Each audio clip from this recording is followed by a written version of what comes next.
Bwana Yesu asifiwe. Hawa watu walikosa matumaini, faraja na kufarijiwa na kuwaimarisha tena upya. Walikosa mtu wa kuwafariji wakiwa kule utumwani.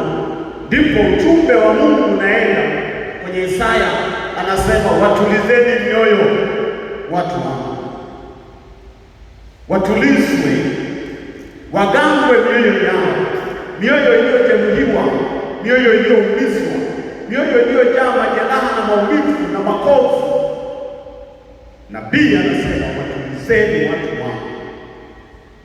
Hawana mahali, wanaona kila kona ni pabaya, hawana mahali pa kufurukutia, hawana mahali pa kutokea.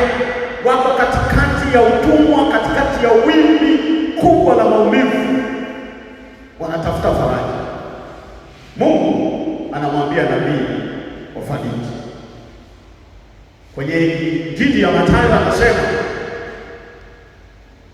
sauti ya mtu aliaye nyikani, tengenezeni njia ya Bwana, yanyosheni mapito yake.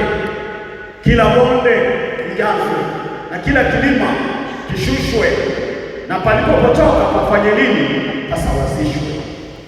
Maisha tunayoyaishi, tunahitaji faraja ya neno la Mungu, tunahitaji tumaini, kutiwa moyo.